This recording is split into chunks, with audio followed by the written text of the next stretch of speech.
Tahun 84 tanggal 24 Agustus saya bebas dari lembaga pemasyarakatan, dan saya boleh katakan seperti apa yang dikatakan di dalam Kisah Rasul 26 ayat 22, tetapi oleh karena pertolongan Allah aku boleh hidup sampai sekarang. Cerita masuk Islamnya saya itu saling berhubungan dengan cerita masuk Islamnya ayah saya, ibu saya, juga adik-adik saya. Pendidikan saya sempat 6 tahun SD di SDN Negeri Beji 3 Depok, Jawa Barat. Karena kebetulan saya ini aslinya Jakarta, cuma sekarang lahan dakwahnya di Yogyakarta. Kemudian melanjutkan SMP di SMP Harapan Masa Beji Depok. Kemudian SMA SMUN Negeri 97 Jakarta Selatan.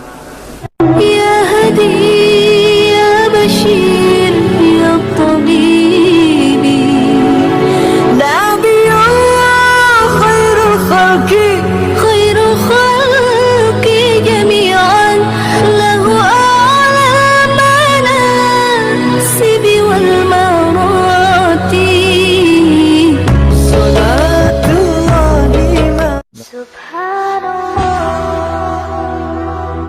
Bismillahirrahmanirrahim. Assalamualaikum warahmatullahi wabarakatuh. Kaum muslimin yang dirahmati Allah, semoga Allah senantiasa curahkan segala rahmat, segala nikmat yang berkepanjangan dan tiada berhujung dari dunia hingga akhirat, insyaallah. Dan Allah pun kumpulkan kita para kaum muslimin di bawah naungan aras Allah beserta para nabi, beserta para orang-orang yang Allah kasihi, Allah sayangi, Allah cintai, insyaallah, di bawah naungan aras Allah kelak, di mana tiada naungan selain daripada naungannya, insyaallah. Amin amin Allahumma amin.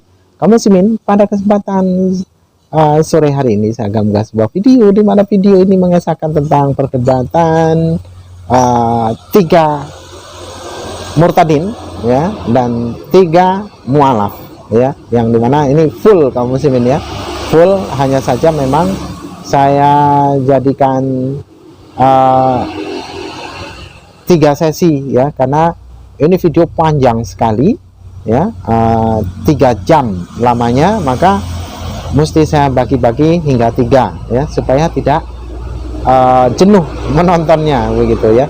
Tapi ini full ya, karena ada request dari para hamba Allah yang meminta di kolom komentar semalam, meminta tampilkan perdebatan yang versi debatnya yang full gitu ya, tidak ada dipotong-potong. Karena memang semalam itu saya cari yang dahulu pernah saya simpan tapi lupa saya meletakkan di mana, terus kembali saya cari lagi, lama juga saya mencarinya, baru dapat ini ya, yang fullnya. Nanti akan saya publikasikan satu persatu, saya akan upload satu persatu ya. Saya jadikan 3 mungkin ya, 3 sesi atau 4 sesi lah nanti, karena memang video ini sangat panjang sekali. Dan di sini ada Akhli Makrus ya, yang dimana dia sudah tewas tewas berperang melawan naga di surganya Ono ya. Dan juga ada pendeta yang mimpi di hutan katanya ya, berjumpa dengan orang yang bertangan bolong, itu Tuhannya ya. Terus ada yang mengaku pernah menjadi ustadz di pesantren tapi ketika ditanya pesantrennya mana, tidak mau menjawab karena ya sudah barang tentu dia mengarang cerita ya. Jadi kesaksian-kesaksian yang ada di Kristen itu, saya yakin seyakin-yakinnya mereka bohong dan sangat tidak masuk di akal. Ketika mereka memberikan penjabaran, ketika mereka memberikan kesaksian, mereka seolah-olah merunutkan apa yang pernah berlaku itu, sambil apa ya, ya, nah, itu tandanya dia tengah ngarang cerita. Jadi dari gerak-gerik wajahnya dan gestur tubuhnya itu dia berbohong, itu kaum muslimin. Oke, demikian kaum muslimin videonya. Memberikan kesempatan kita untuk bisa bertemu dalam forum yang sangat kita nantikan, di mana hari ini akan bertemu 2 kelompok, kalau boleh saya katakan, kelompok mereka yang mantan muslim menjadi Kristen dan mantan Kristen yang menjadi muslim. Baiklah, kita mulai acara pada siang hari ini. Kepada pihak Kristiani untuk menyampaikan masing-masing 11 menit Pak. Tolong diatur sendiri. Terima kasih. Terima kasih. Salam sejahtera untuk kita sekalian. Nama saya M. Fatah Marinani, usia 68 tahun, tempat tanggal lahir Karangkobar 21 Desember 1936, pendidikan tamat SD tahun 1950, tertunda 2 tahun karena masa itu adalah masa perang kemerdekaan sehingga harus mengungsi ke sana kemari. SMP selesai tahun 1953,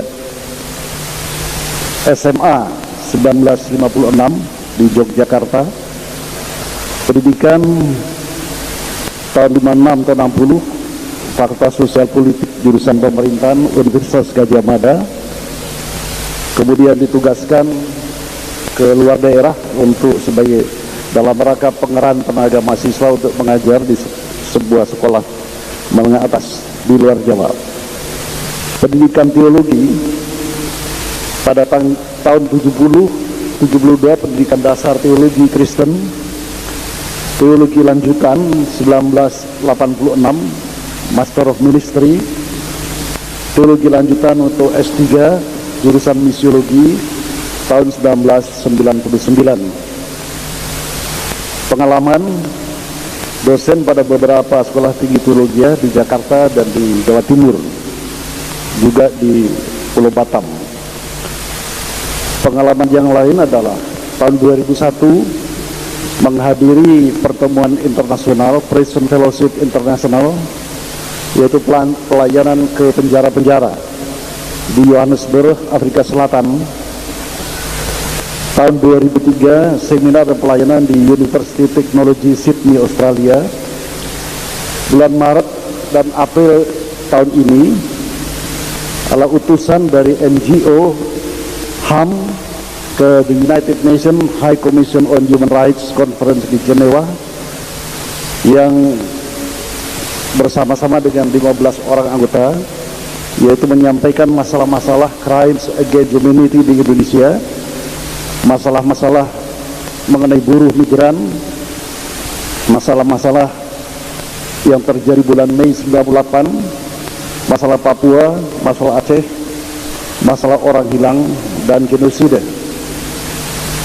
Itu beberapa pengalaman yang saya alami, yang sebenarnya tadi malam kami diajak untuk menghantarkan atau mengunjungi pemakaman almarhum Munir dari Kontras. Tapi karena ada acara di sini kami tidak bersedia, dan saya senang sekali bertemu dengan Bapak Ibu sekalian, saudara, dengan platform bahwa kita semua adalah keturunan Adam, itu betul, dan kita semua adalah orang-orang yang beragama, dan kita semua adalah bangsa Indonesia. Jadi platform yang sangat baik untuk kita membangun bangsa ini, yaitu dari sisi kepentingan bangsa dan negara kita. Terima kasih. Selanjutnya, paparan yang kedua adalah mengapa saya dari Islam menjadi Kristen.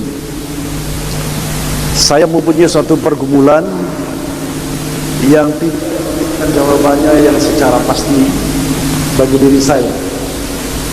Itu sudah mulai dari tahun 50-an.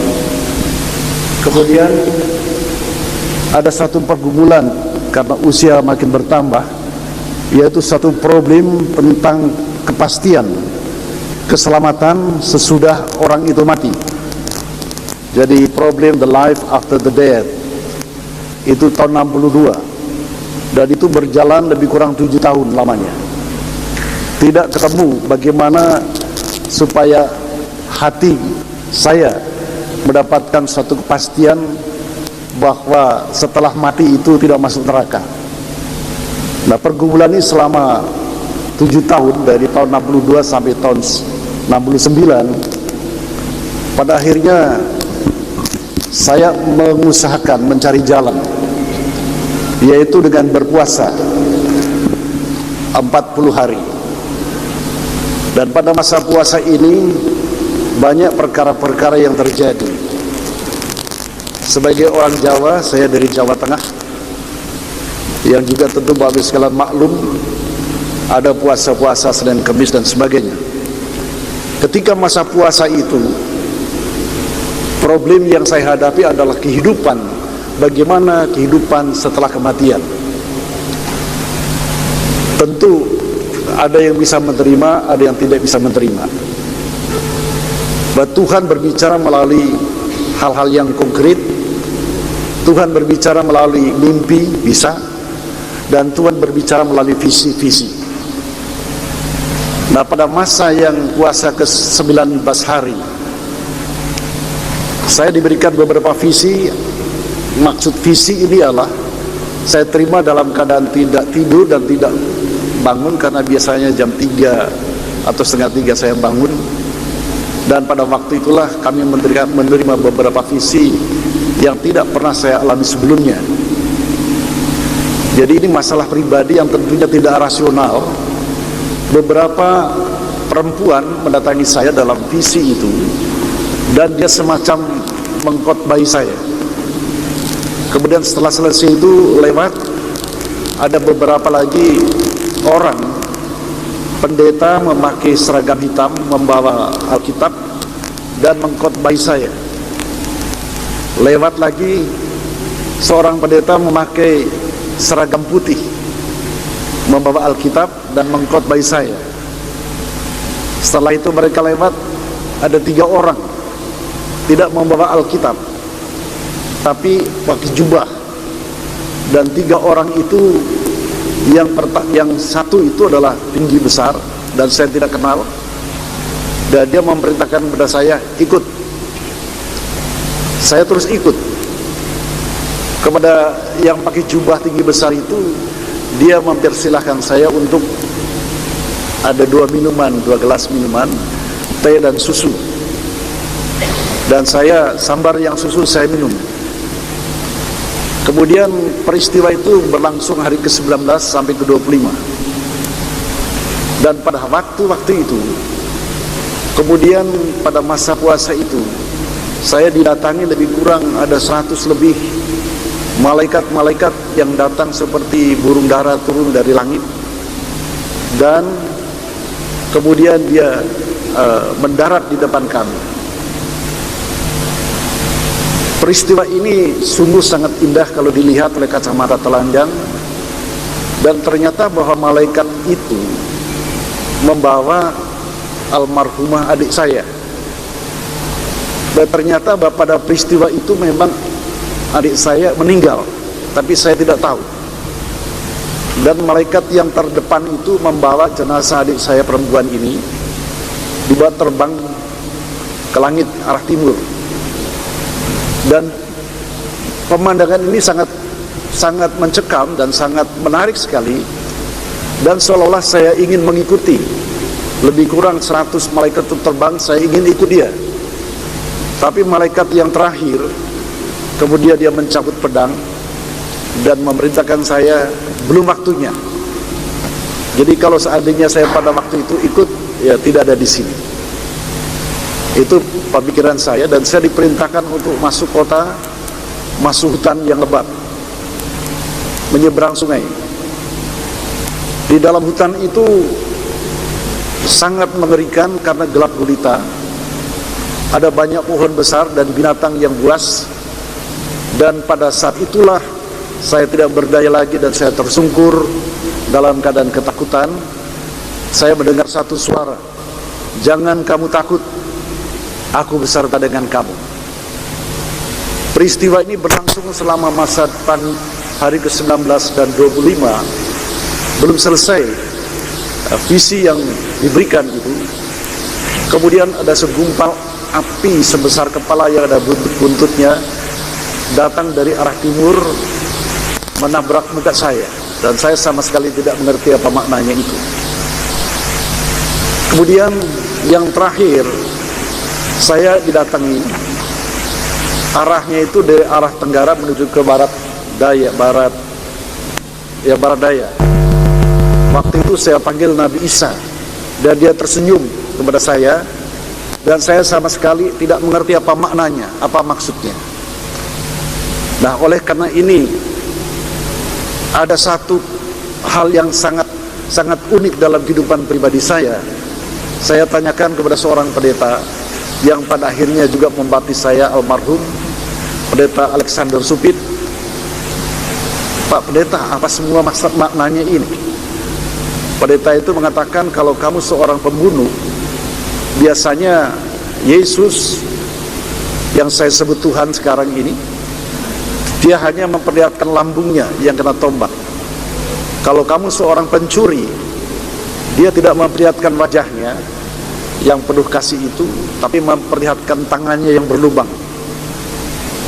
Dan itulah sebabnya mulai saat itu saya mulai banyak belajar, mempelajari. Tentu ada pertanyaan kepada Bapak Ibu sekalian, kenapa visi-visi ini saya tidak tanyakan kepada ulama? Waktu itu saya ada di Manado. Saya ditugaskan untuk mengajar di SMA negeri di sana. Jadi komunikasi atau milieu di sana adalah milieu Kristen, dan saya tanyakan kepada pendeta yang saya utarakan tadi. Nah, dari situ saya mengambil satu kesimpulan, yaitu bagaimanakah keselamatan. Perasaan saya mendapatkan satu damai sejahtera, dan untuk itulah maka pada saat itu saya menyatakan diri memeluk agama Kristen. Dan tentu saja visi ini tidak rasional, tidak bisa dicerna dengan akal pikiran. Nah, oleh karena itulah maka visi-visi yang saya terima dari Tuhan itu saya mulai menyelidikinya. Dan ternyata bahwa ketika saya masih kecil, masih SD, saya pernah bertanya kepada yang mengajar saya masih muslim, Pak Ustadz, kalau kepengen ke surga itu bagaimana caranya?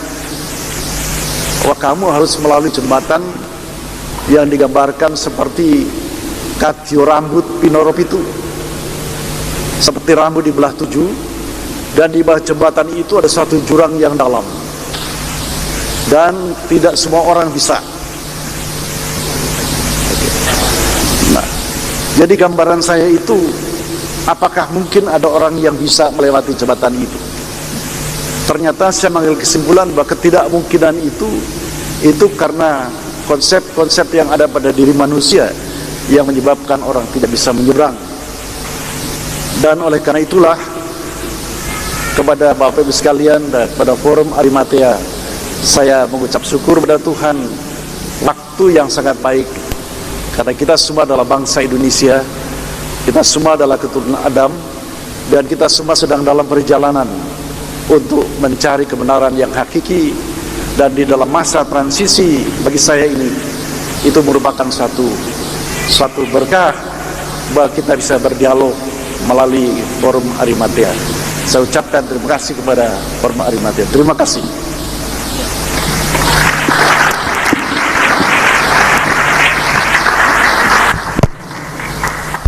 Salam damai sejahtera bagi kita sekalian.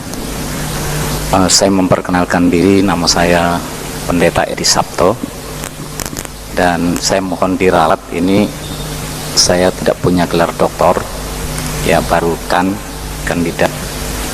Nanti kalau memungkinkan, Tuhan izinkan pada bulan Februari. Saya lahir tahun 59, tanggal 1 Januari 1959. Saya menyelesaikan pendidikan SLTA tahun 76, dan kemudian melanjutkan studi saya di Astrafi, Akademi Seni Drama dan Film, dan saya tidak sampai selesai. Dan kemudian tahun 77 saya masuk ke kota Jakarta. Ya, saya studi juga sama dengan Pak Patah di Jogja. Ya, tahun 77 tanggal 1 Januari juga saya masuk kota Jakarta. Dan saya hidup sebagai anak jalanan. Saya 12 saudara, dan saya putra yang ke-7, makanya pakai nama Sabto karena saya putra yang ke-7. Saya pendidikan teologi saya di Dulos Training Center dan PLBP Sinar Kasih. Dan saat ini saya menjadi pendeta di Gereja Kristus Rahmani Indonesia. Selain itu juga saya mengajar di beberapa sekolah tinggi teologi ya, baik di Jakarta maupun di luar kota. Pertanyaannya mungkin singkat saja, mengapa saya menjadi Kristen? Sebetulnya saya tidak pernah mimpi atau pernah berpikir untuk menjadi Kristen, tetapi memang Tuhan memanggil saya dengan cara yang luar biasa, dengan cara yang ajaib. Dari mengutip apa yang disampaikan oleh Pak Patah, bahwa Tuhan mempunyai cara untuk memanggil setiap orang, baik lewat sakit penyakit, mungkin lewat persoalan yang ada. Dan karena saya dulu anak jalanan, saya juga dulu pecandu narkotik, saya juga dulu ya orang bilang pembunuh bayaran. Jadi saya bertobat, saya menerima Yesus sebagai Tuhan dan Juru Selamat itu di lembaga pemasyarakatan. Ya, tanpa mengurangi rasa hormat, ya saya memang secara pribadi dipanggil oleh Tuhan. Karena waktu itu problem saya waktu itu divonis hukuman 6 tahun. Ya, hukuman saya 6 tahun, saya ajukan banding, ya, dan saya minta tolong sama keluarga. Ternyata keluarga saya tidak mau menolong. Saya minta tolong sama teman-teman, dan teman-teman saya juga tidak ada yang mau tolong saya. Karena tahun 83 itu ada yang disebut tahun yang sangat menakutkan bagi premanisme, yaitu penembak misterius. Dan saya termasuk DPO, daftar pencarian orang, karena saya residivis. Ya, saya tidak malu ceritakan ini, lebih baik mantan penjahat daripada mantan orang baik. Nah, waktu saya di dalam penjara, waktu saya ajukan banding, saya berusaha bagaimana caranya supaya saya bisa mendapat hukuman yang seringan mungkin.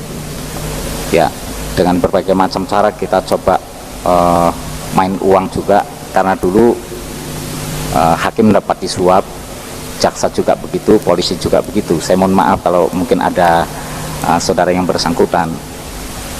Nah, ternyata orang-orang yang saya perintahkan untuk menangani hukuman saya, mereka sudah jual rumah saya, jual kendaraan saya, dan mereka tidak mengurus saya. Dan akhirnya saya merasa kecewa, dan coba saya tulis surat sama keluarga saya, dan keluarga saya pun tidak mau tahu. Tetapi Tuhan dengan cara yang ajaib, Dia mengunjungi saya di penjara, seperti apa yang dikatakan dalam Alkitab yang saya percaya sekarang ini. Ya, tatkala aku di penjara, Engkau mengunjungi aku.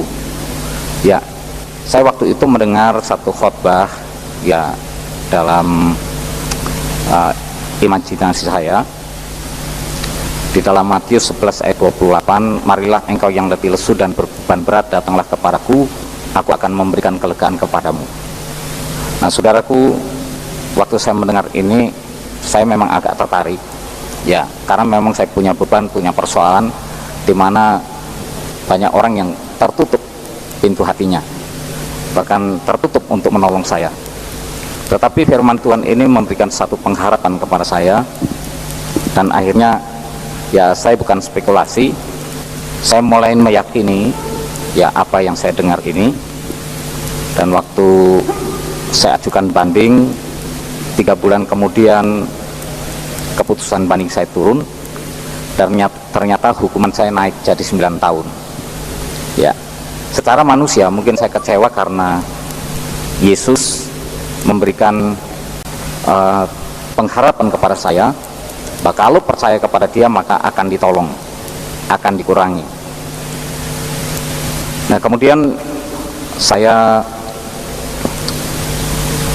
mengalami keraguan, kebimbangan, tetapi Tuhan kembali berbicara kepada saya di dalam 1 Tesalonika 5 ayat 18. Di sana dikatakan, mengucap syukurlah dalam segala hal, karena itulah yang dikehendaki Allah di dalam Kristus Yesus bagi kamu. Ya, secara logika 6 tahun jadi 9 tahun untuk mengucap syukur itu tidak bisa.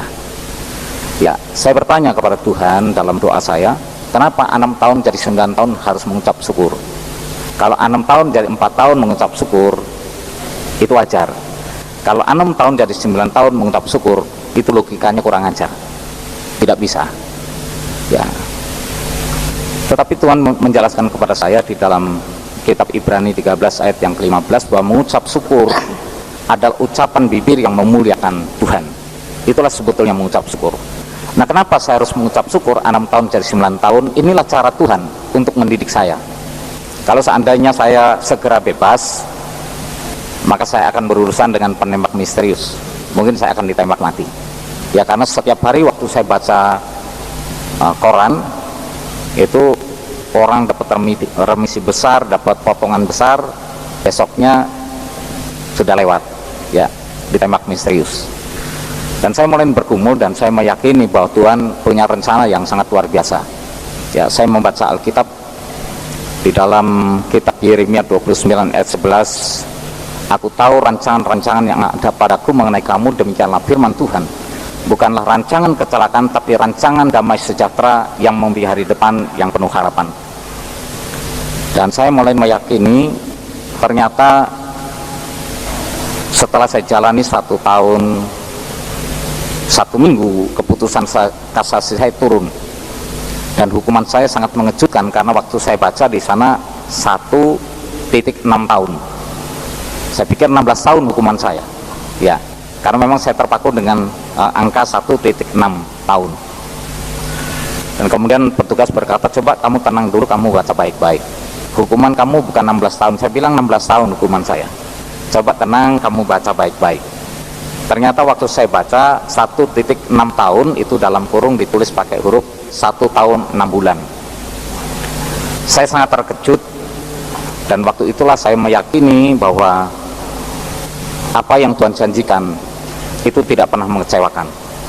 Ya, saya membaca dalam surat 1 Petrus 2 ayat 22, di sana dikatakan ia tidak pernah berbuat dosa dan tipu daya tidak ada pada mulutnya. Artinya setiap yang dia firmankan itu pasti digenapi. Nah, sebabnya saudaraku, ya, hukuman saya berubah 1 tahun 6 bulan dapat remisi 3 bulan. Ya, terima kasih Pak. Dan kemudian tahun 84 tanggal 24 Agustus saya bebas dari lembaga pemasyarakatan, dan saya boleh katakan seperti apa yang dikatakan di dalam Kisah Rasul 26 ayat 22, tetapi oleh karena pertolongan Allah aku boleh hidup sampai sekarang. Ya, kiranya apa yang saya sampaikan ini bisa menjadi berkat tersendiri bagi Bapak, Ibu, dan Saudara. Amin. Salam damai sejahtera dalam nama Tuhan Yesus Kristus. Perkenalkan diri dulu. Nama saya Yosua Winadi S. Saya lahir 6 April 1976.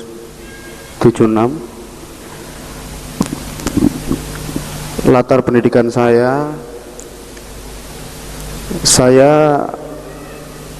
tingkat dasarnya Madrasah Islamiyah yang ada di Lamongan, dan lulus SMP tahun 96. Lulus SMA yang mana masih dalam lembaga pendidikan Ma'arif, saya lulusan tahun 2000, dan saya melanjutkan di Fakultas Keperawatan di Surabaya. Saya juga pernah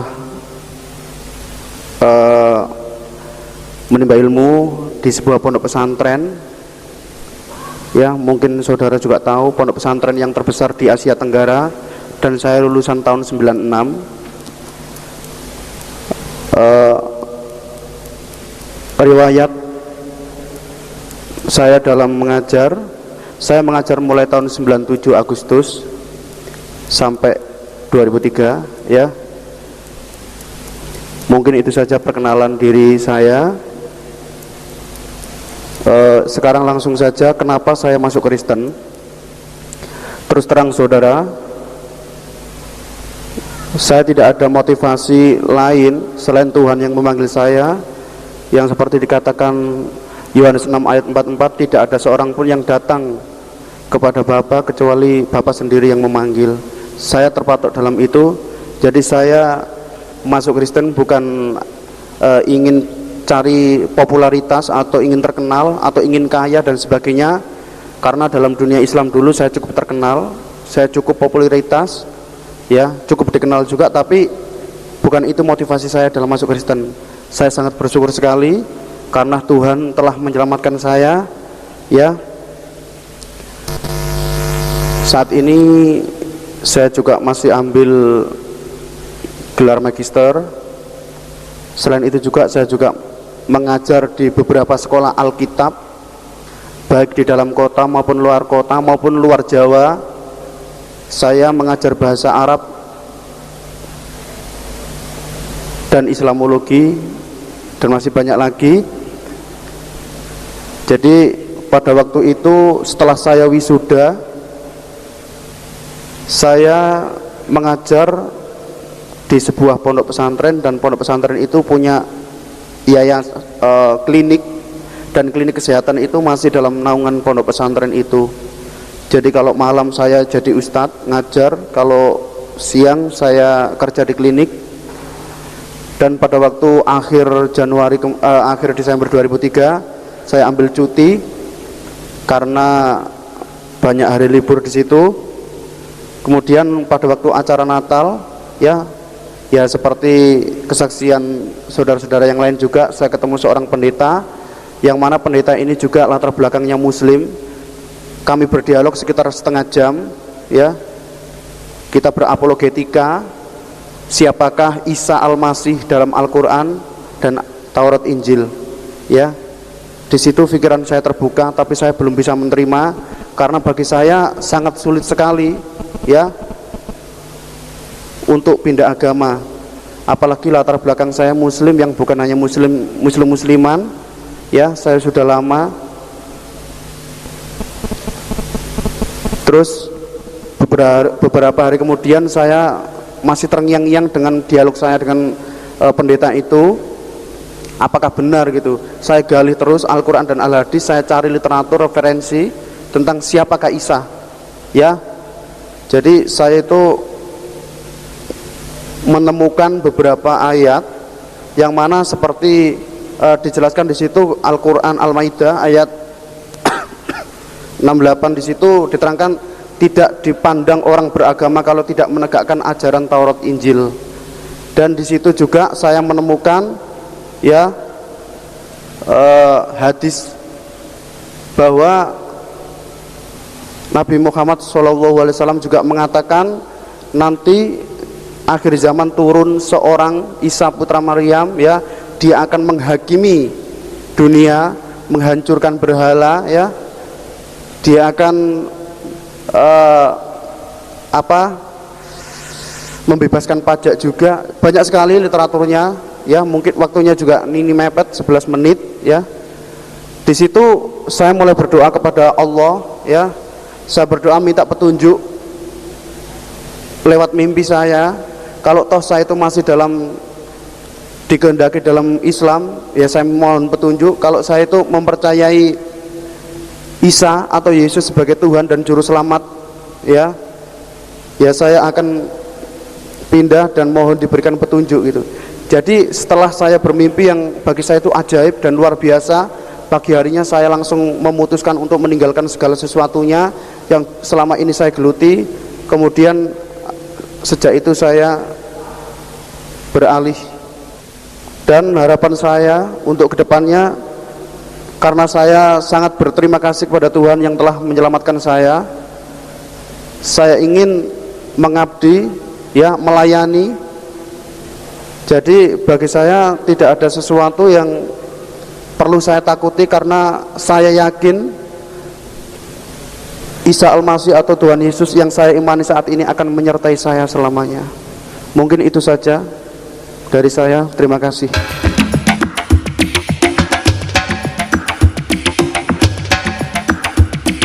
Bismillahirrahmanirrahim. Assalamualaikum warahmatullahi wabarakatuh. Alhamdulillahillazi arsala rasulahu bil huda wa dinil haq liyuzhiru ala dini kulli walau karihal musyrikun. Asyhadu an la ilaha illallah wahdahu la syarikalah wa asyhadu anna Muhammadan abduhu wa rasuluh.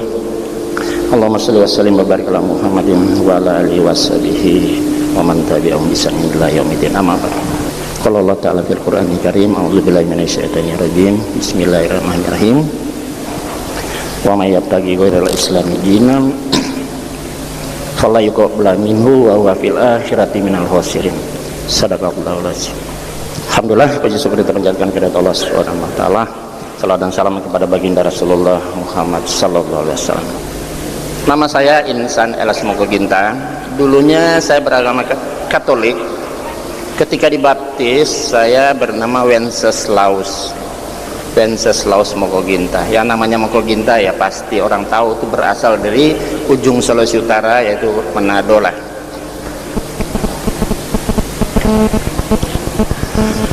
Pendidikan saya, malu saya mau sebutkan, saya yang terendah sekolah dari seluruh yang ada di ruangan ini. Saya orang nggak sekolah itu. Saya nggak sekolah tinggi lah, hanya sekedar ya pas-pasan saya bisa baca tulis. Saya mendalami Al-Quran, mendalami Alkitab juga secara otodidak. Profesi saya sehari-hari, saya bukan ustadz, saya bukan kiai, saya bukan mubalik, saya bukan ulama, bukan penceramah. Keseharian saya, profesi saya seorang pebisnis, seorang bisnismen kecil-kecilan saja ya. Dan pada dasarnya saya juga nggak pintar ceramah ya. Kenapa saya masuk Islam? Masuk ke dalam Islam. Sebenarnya banyak Bapak dan Ibu, banyak hal-hal yang membuat saya tertarik kepada Islam.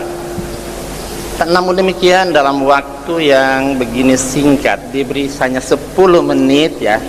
Ya tentu kita sampaikan yang paling penting saja. Itu dipilih-pilih yang paling penting saja. Jadi saya masuk Islam, sebenarnya yang terpenting menurut apa yang saya pelajari setelah saya banyak membaca kitab-kitab, terutama kitab-kitab kristologi dan sebagainya, sebenarnya aku masuk Islam karena jasa Alkitab. Alkitablah yang menuntun aku untuk masuk Islam. Aku masuk Islam agar supaya saya bisa menjadi pengikut Yesus yang setia. Kenapa? Yesus itulah Nabi Isa bagi kita semua juga, orang umat Islam. Barangkali dari sekian banyak bacaan saya menemukan banyak sekali ternyata ayat-ayat di dalam Alkitab yang membuat saya merasa yakin, bangga, bahkan saya bangga dan yakin dengan keislaman saya. Saya telah menjadi pengikut Yesus yang setia. Saya adalah orang Islam yang Alkitabiah. Maksudnya begini, apa yang ternyata setelah saya kaji Alkitab, ternyata seluruh ajaran Nabi Isa di dalam Alkitab, kita umat Islam yang menjalankannya, baik dalam perjanjian lama maupun perjanjian baru. Barangkali saya bisa berikan contoh. Menurut Imamat 11 ayat 7, babi itu haram. Kami umat Islam mengharamkan babi. Mengikutkan Alkitab. Menurut Kejadian 17 ya, kalau kita baca dari ayat 1 sampai 14, jelas sekali khitan itu wajib. Bahkan siapa yang tidak dikhitan itu ancamannya dihukuman mati. Anak yang berumur 8 tahun harus disunat, harus dikerap kulit katanya. Begitu Ishak lahir 8 hari dikhitan, Nabi Zakaria lahir 8 hari dikhitan, Paulus pun lahir 8 hari dikhitan, Yesus Nabi Isa lahir 8 hari dikhitan. Kita umat Islam justru yang mengamalkan khitan Nabi Isa. Kemudian saya menemukan juga tentang bagaimana ajaran keesaan Tuhan di dalam Alkitab, seperti Ulangan 6 ayat 4 ya. Banyak di Yesaya 45 ayat 56, banyak sekali saya menemukan bahwa Tuhan itu esa. Ternyata kami umat Islam yang mengesahkan Tuhan. Sementara ketika saya beragama Kristen dulu, babi saya makan, sunat enggak, Tuhan Yesus saya anggap Tuhan. Begitu juga nanti bagaimana ketika Nabi Isa mati. Nabi Isa mati itu dikafani, enggak pakai peti, dikuburin. Insya Allah saya yakin semua umat Islam kalau mati dikafani, enggak pakai peti, dikuburin. Bagaimana? Benar enggak? Insya Allah saya kalau mati, matinya seperti mati Nabi Isa, matinya seperti Yesus. Saya mengikuti matinya Yesus, insya Allah. Sementara ketika dalam agama Kristen dulu saya menyaksikan semua orang Kristen namanya mati itu pakai peti, pakai jas, pakai sepatu, didandanin bagaikan pengantin. Itu yang saya tahu. Kemudian bagaimana masalah patung? Di dalam Alkitab jelas sekali, Keluaran 20 ayat 4 dan 5 dan banyak ayat-ayat lain. Allah mengancam nggak boleh membuat patung dalam bentuk apapun kemudian kita sujud menyembah. Nah, ketika dalam Katolik justru penuh dengan patung. Setiap masuk gereja, apalagi ada pengakuan dosa, kita harus sujud depan patung, berdoa minta ampun di depan patung Yesus atau Bunda Maria. Di dalam Islam ternyata di Alkitab melarang patung. Ya, kami umat Islam justru sangat dilarang. Jangankan menyembah, membuat patung aja nggak boleh gitu. Kemudian tentang arah sholat. Selama beragama Kristen saya sholat ya, kita ya sholat menghadap kemana? Ternyata di Alkitab dituntun namanya sholat itu harus menghadap kiblat, harus menghadap Baitullah, Betel ke dalam Alkitab. Kita bisa lihat di Mazmur 5 ayat 8, Mazmur 38 ayat 2. Sholat sujud menyembah Allah harus menghadap ke Betel. Kalau kita Baitullah, Ka'batullah, kita umat Islam juga yang menjalankan. Tentang kerasulan, saya menemukan di dalam Alkitab kerasulan Nabi Isa, bahwa Nabi Isa itu diutus sebagai rasul untuk Bani Israel saja. Di dalam Alkitab ternyata ada. Di dalam Matius 10 ayat 5 dan 6, Matius 15 ayat 24, Kisah Rasul 13 ayat 23, dan masih banyak lain disebutkan bahwa bahkan Yesus mengaku bahwa dia ada rasul untuk Bani Israel saja. Nah, kami umat Islam menjadikan Yesus sebagai rasul untuk Bani Israel sesuai apa yang tertulis dalam Alkitab. Kemudian ada lagi di dalam Alkitab sebenarnya ada ajaran insya Allah. Tapi umat Kristen saya lihat dimanapun menjamin pasti, asal percaya kepada Yesus pasti masuk surga. Saya katakan enggak bisa. Kalau kita lihat di dalam Yakobus 4 ayat pasal 4 ayat 13 sampai 17, itu jelas sekali, apabila kamu mengatakan sesuatu yang kamu belum tahu, belum pasti, harus kamu mengatakan jika Allah menghendaki. Ketika Nabi Isa dicoba oleh iblis, dibawa ke satu lereng gunung yang tinggi, apa kata Nabi Isa itu Yesus? Lihatlah, kerajaan dunia ini akan aku berikan kepadamu jika engkau mau sujud menyembah kepadaku. Apa kata Nabi Isa? Penyalah engkau iblis, sebab ada tertulis hanya kepadanya saja kamu menyembah. Nah, kami orang Islam menyembah hanya kepada Isa, hanya kepada Tuhan, hanya kepada Allah yang disembah oleh Yesus. Ya. Tapi selama beragama Kristen justru saya menjadikan Yesus sebagai Tuhan yang harus saya sembah. Jadi yang mengikuti Nabi Isa yaitu kami juga umat Islam. Di dalam Yohanes 17 ayat 3 itu jelas sekali Yesus berkata, inilah hidup yang kekal yaitu mereka mengenal engkau satu-satunya Allah yang benar dan Yesus Kristus yang engkau utus. Yesus mengaku dengan jujur dan polos bahwa satu-satunya yang benar itu Allah Subhanahu wa taala dan dia hanya seorang utusan. Sementara ketika aku beragama Kristen dulu, aku menjadikan Tuhan itu Trinitas. Bahkan Yesus itu aku sembah sebagai Tuhan. Padahal di Alkitab, Yesus mengaku dengan jujur dan polos, satu-satunya benar hanya Allah, dan dia hanya seorang utusan. Mohon maaf sudah habis waktu. Ya barangkali karena waktunya sebenarnya masih banyak, waktunya sangat sedikit. Ya saya cukupkan saja sampai sekian. Dan perlu Bapak dan catat bahwa saat ini aku telah menjadi pengikut Yesus yang setia, pengikut Nabi Isa yang setia. Kenapa? Karena Nabi Isa karena Nabi Muhammad adalah yang meneruskan seluruh ajaran Nabi Isa gitu. Demikianlah. Assalamualaikum warahmatullahi wabarakatuh. Terima kasih. Bismillahirrahmanirrahim. Assalamualaikum warahmatullahi wabarakatuh. Belum lemes ya insyaallah ya. Masih semangat semua ya. Innal hamdalillah nahmaduhu wa nasta'inuhu wa nastaghfiruh wa na'udzu billahi min syururi anfusina wa min sayyiati a'malina may yahdihillahu fala mudhillalah wa may yudlilhu fala hadiyalah. Asyhadu an la ilaha illallah wahdahu la syarikalah wa asyhadu anna Muhammadan abduhu wa rasuluh la nabiyya ba'dah. Allahumma shalli wa sallim ala Muhammad wa ala ali Muhammad amma ba'd.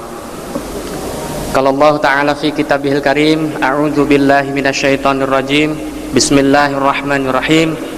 Innal ladzina kafaru sawa'un 'alaihim a anzartahum am lam tunzirhum la yu'minun. Khatamallahu 'ala qulubihim wa 'ala sam'ihim wa 'ala absarihim ghishawatu wa lahum 'adzabun 'adzim. Hadirin rahimakumullah. Alhamdulillah kalau saya membaca ayat tadi saya jadi malu sendiri. Al-Baqarah, surat Al-Baqarah ayat ke-6 ini dulu saya tuh kena. Saya ini orang-orang kafir yang sudah diberi peringatan ataupun tidak diberi peringatan itu sama saja. Nah ini alhamdulillah sekarang bisa tampil sebagai seorang muslim yang baik. Sebelum nanti saya menceritakan mengenai latar belakang masuk Islam, awal saya ingin memperkenalkan diri dulu. Nama saya ini alhamdulillah sekarang Yusuf Ismail Al-Hadid. Ya, jadi namanya Yusuf Ismail Al-Hadid. Kalau 10 tahun yang lalu nama saya juga nggak kalah keren. Namanya Yori Yonatan.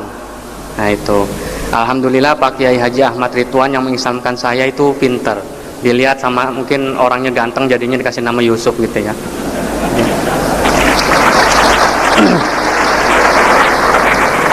Saya lahir dari rahim ibu saya yang masih keturunan Chinese juga.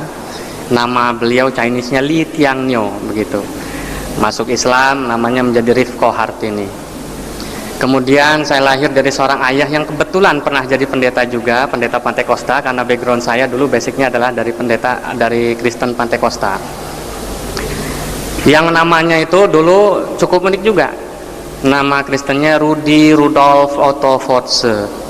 Siapa yang bisa ngilangin nanti dapat hadiah. Masuk Islam diganti namanya menjadi Rudi Mulyadi Force. Jadi cerita masuk Islamnya saya itu saling berhubungan dengan cerita masuk Islamnya ayah saya, ibu saya, juga adik-adik saya. Pendidikan saya sempat 6 tahun SD di SDN Negeri Beji 3 Depok, Jawa Barat. Karena kebetulan saya ini aslinya Jakarta, cuma sekarang lahan dakwahnya di Yogyakarta. Kemudian melanjutkan SMP di SMP Harapan Masa Beji Depok. Kemudian SMA SMUN Negeri 97 Jakarta Selatan.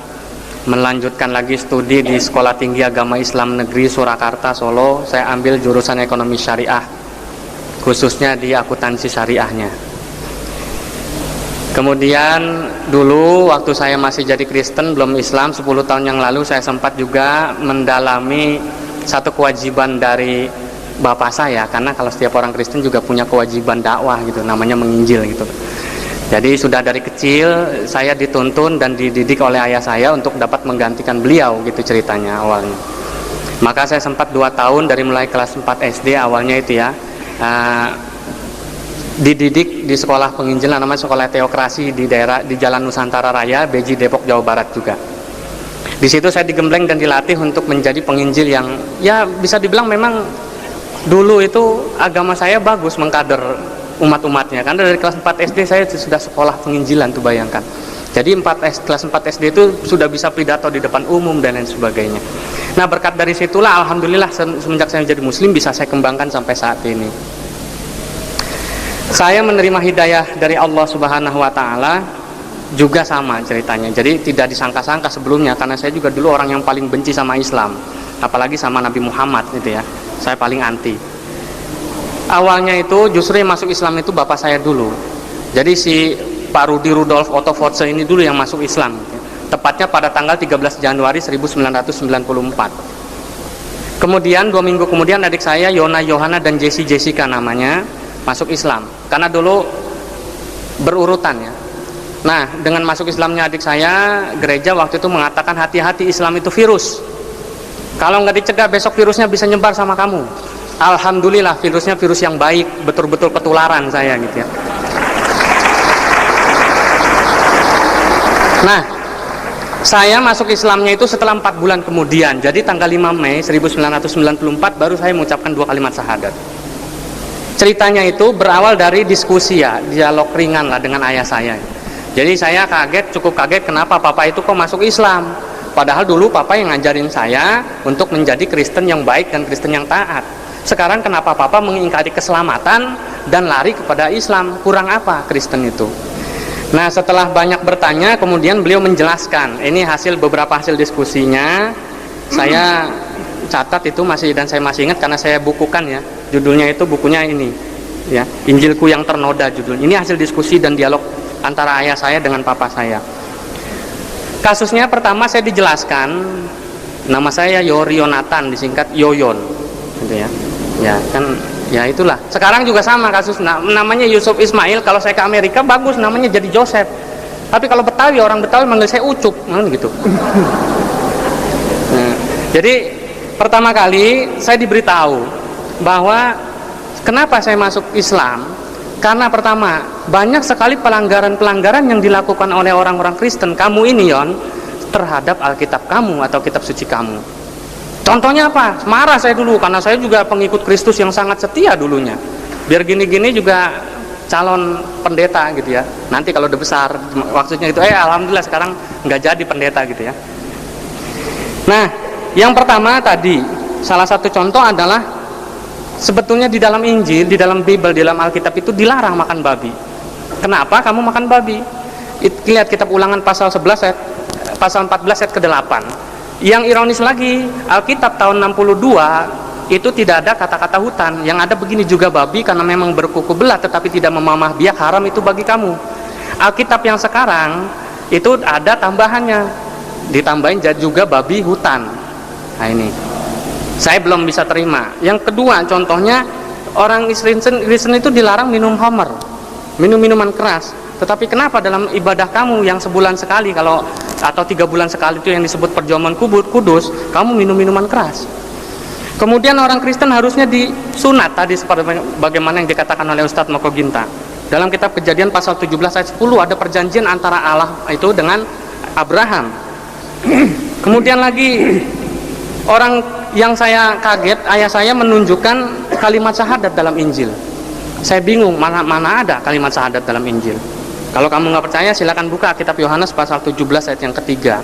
Tadi udah disebutkan. Inilah hidup yang kekal itu, yaitu mereka mengenal Engkau satu-satunya Allah yang benar dan mengenal Yesus Kristus yang telah Engkau utus. Ini belum begitu heboh. Saya pikir ini masih biasa-biasa saja. Yang kedua yang membuat saya tercengang adalah ayah saya memberitahukan beberapa cerita porno, mohon maaf ya. Mohon maaf pada bapak-bapak pendeta, ini pengalaman pribadi ya. Jadi ayah saya menceritakan beberapa kasus pornografi dalam Alkitab. Yang pertama, Nabi Daud itu berzina dengan istri panglima perangnya yang namanya Batsheba, istri dari Uria namanya. Nah, dalam kitab 2 Samuel pasal 11 itu diceritakan ayat 1 sampai dengan 27.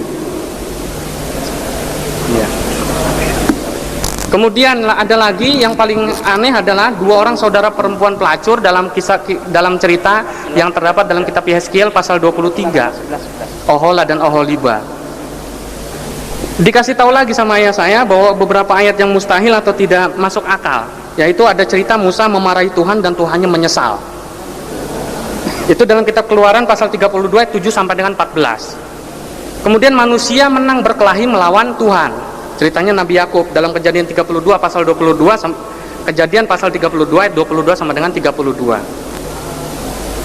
Yang terakhir ini, saya ditunjukkan satu ayat yang akhirnya membuat saya kalah ceritanya, dan akhirnya ikut papa saya masuk Islam, dalam kitab Matius pasal 7 ayat yang ke-21. Dikasih tahu begini, dibacain, saya bacain ini. Bukan setiap orang yang berseru kepadaku Tuhan, Tuhan akan masuk ke dalam kerajaan sorga, melainkan dia yang melakukan kehendak Bapakku yang di sorga. Kemudian pada hari terakhir banyak orang akan berseru kepadaku, Tuhan, Tuhan, bukankah kami bernubuat demi namamu dan mengusir setan demi namamu dan mengadakan banyak mujizat demi namamu juga. Kemudian pada waktu itulah aku akan berterus terang kepada mereka dan berkata, aku tidak pernah mengenal engkau. Ya, diusir, nyahlah daripadaku kamu sekalian pembuat kejahatan. Di situ saya berpikir, yang menyebut satu-satunya umat di dunia ini yang menyebut Yesus Tuhan itu kan cuma saya dulu. Maka akhirnya kalau nanti dikatakan di sini di hari akhir atau hari kiamat nanti saya diusir sama Tuhan saya, padahal saya sudah banyak waktu itu ikut kegiatan penginjilan yang dilakukan oleh pendeta-pendeta senior saya, berarti sama saja pahala saya sia-sia gitu. Nah akhirnya setelah diskusi panjang mengenai Alkitab, kemudian ayah saya menjelaskan tentang keislaman. Dari hasil diskusi itulah, ini karena waktunya sudah tidak cukup, kurang lebih selama 4 bulan itu saya digodok, dimatangkan mengenai Alkitabnya, kemudian juga dibandingkan dengan Al-Quran. Nah dari situ tepatnya tanggal 5 Mei 1994 setelah melalui diskusi yang panjang, baru saya mau menyatakan diri saya bersedia masuk Islam. Dan alhamdulillah sampai sekarang saya berani mengatakan isyhadu bi annal muslimun. Saksikanlah kalau saya sekarang udah jadi muslim, makanya saya pakai sorban, bukannya masuk biar jadi kiai gitu, enggak. Ini banyak ustadz, banyak habib. Ya, terima kasih.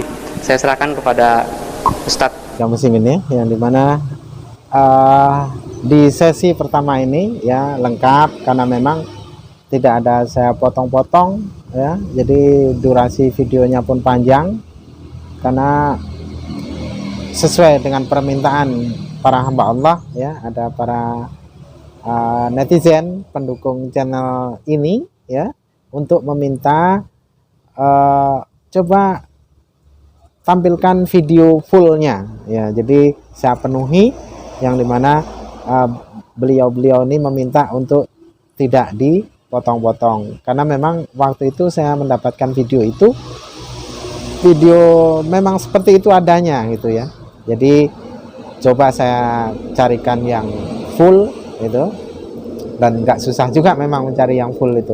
Nah dulu saya punya sebenarnya videonya itu, cuman saya simpan, lupa saya taruh di mana itu ya. Jadi insya Allah nanti akan ada kelanjutan sampai usai, dan itu full sampai usai ya. Jadi soal tanya jawab dan segala macamnya insya Allah nanti lengkap itu kamu muslimin ya.